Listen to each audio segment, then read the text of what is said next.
नेपाल भारत का एक मित्र देश है। हिमालय की गोद में बसा ये देश अपनी सुंदरता और विविधता के लिए दुनिया भर में प्रसिद्ध है।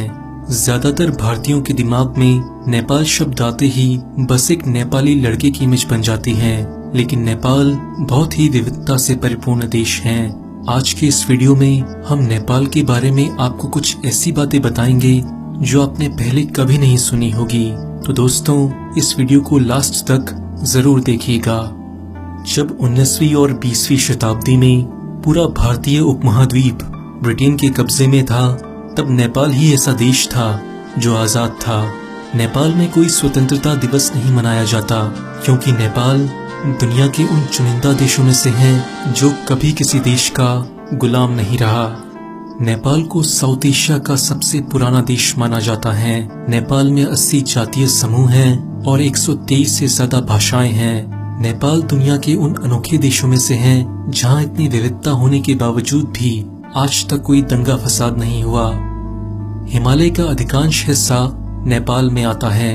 हिमालय को भारत की सरजमी से देखते हुए हम सोचते हैं कि हिमालय भारत का ही हिस्सा है, लेकिन ये अधूरा सच है। माउंट एवरेस्ट के साथ साथ हिमालय का अधिकांश हिस्सा नेपाल में आता है। दुनिया में नेपाल का झंडा ही ऐसा है जिसके 4 कोने नहीं हैं। इसके अलावा सभी देशों के झंडों के 4 कोने होते हैं। नेपाल के झंडे में 2 ट्रायंगल हैं, जिनमें से एक ट्रायंगल हिमालय की पहाड़ियों का प्रतीक है, तो दूसरा ट्रायंगल नेपाल के 2 धर्मों का, हिंदुइज्म और बुद्धिज्म का प्रतीक है। नेपाल दुनिया भर में अपने खूंखार गोरखा सैनिकों के लिए प्रसिद्ध है। गोरखा सैनिकों का मूल सिद्धांत है कि डरपोक होने से ज्यादा अच्छा है मर जाना। भारत की आजादी के समय ब्रिटेन की आर्मी गोरखा की बहादुरी से इतनी प्रभावित हुई कि वो अपने साथ बहुत सारे गोरखास को ब्रिटेन ले गई, और आज भी ब्रिटेन की आर्मी में गोरखास की संख्या 4000 से ज्यादा है। आज इंडियन आर्मी में गोरखा की 7 रेजिमेंट और 40 बटालियन हैं, जिसमें 40,000 से ज्यादा गोरखा भारत की रक्षा करते हैं। अगर गोरखाओं की बहादुरी की बात करें तो ब्रिटिश आर्मी के दीप प्रसाद का नाम तो दुनिया भर में प्रसिद्ध है। उन्होंने 17 सितंबर 2010 की रात को अफगानिस्तान में अकेले ही 30 तालिबानी आतंकवादियों को मार गिराया था, जिसके लिए उन्हें ब्रिटेन की महारानी से मेडल भी मिला था। जहां भारत में लोग मॉडर्न बनने के नाम पर नमस्ते करने की प्रथा को धीरे धीरे छोड़ रहे हैं, वहीं नेपाल में आज भी लोग नमस्ते की मुद्रा में हाथ जोड़कर एक दूसरे का अभिवादन करते हैं। कुछ समय पहले तक नेपाल एक हिंदू राष्ट्र था, लेकिन अब वो एक सेकुलर देश है। गाय नेपाल का राष्ट्रीय जानवर है। नेपाल में गाय को बहुत पूजनीय माना जाता है और उसको मारना और खाना नेपाल में इलीगल है। यही कारण है कि गाय आपको काठमांडू की सड़कों पर घूमती हुई मिल जाएगी। आप सबने एक रहस्यमयी जानवर येती के बारे में तो जरूर सुना होगा। माना जाता है कि ये जानवर नेपाल की पहाड़ियों में रहता है।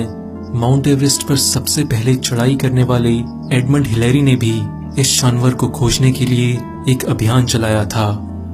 नेपाल की खूबसूरती का आप इसी बात से अंदाजा लगा सकते हैं कि नेपाल में वर्ल्ड हेरिटेज साइट्स की सबसे ज्यादा डेंसिटी यानी कि घनत्व है। काठमांडू वैली के 15 किलोमीटर के अंदर ही 7 से ज्यादा वर्ल्ड हेरिटेज कल्चरल साइट्स हैं। दुनिया में केवल नेपाल ही ऐसा देश है जहां जिंदा देवी का कॉन्सेप्ट है, जिसे कुमारी कहा जाता है। कुमारी का मतलब नेपाली में वर्जिन होता है। भगवान बुद्ध का जन्म नेपाल के लुम्बिनी में हुआ था। इस जगह दुनिया भर से बौद्ध धर्म के अनुयायी आते रहते हैं। नेपाल में भगवान बुद्ध के प्रति लोगों में जबरदस्त श्रद्धा की भावना देखी जा सकती है। इसके साथ साथ महाशिवरात्रि नेपाल का बहुत बड़ा त्योहार है। दुनिया की 10 सबसे ऊंची पर्वत चोटियों में से 8 नेपाल में है। इसमें 8,848 मीटर की ऊंचाई वाली माउंट एवरेस्ट सबसे ऊंची है। माउंट एवरेस्ट को नेपाली भाषा में सागर माता कहा जाता है, जिसका मतलब है आसमान की देवी। नेपाल कभी चरस तंबाकू आदि के लिए बहुत फेमस था, लेकिन अब यहाँ चरस तंबाकू खरीदना, बेचना और इस्तेमाल करना गैर कानूनी है। नेपाल में चिड़ियाओं की 870 से ज्यादा स्पीशीज हैं। आप जानकर हैरान होंगे कि चिड़िया की इतनी स्पीसीज तो पूरे यूरोप में भी नहीं पाई जाती। नेपाल दुनिया के उन चुनिंदा देशों में से है जहां आपको बंगाल टाइगर और एक सिंग वाला राइनोसोरस एक साथ देखने को मिलेंगे। 54.6 सेंटीमीटर की हाइट वाला दुनिया का सबसे छोटा आदमी चंद्र बहादुर नेपाल का ही है। रामायण की मुख्य पात्र सीता माता का जन्म स्थल मिथिला नेपाल में ही है। नेपाल का सबसे फेमस फास्ट फूड मोमोज है।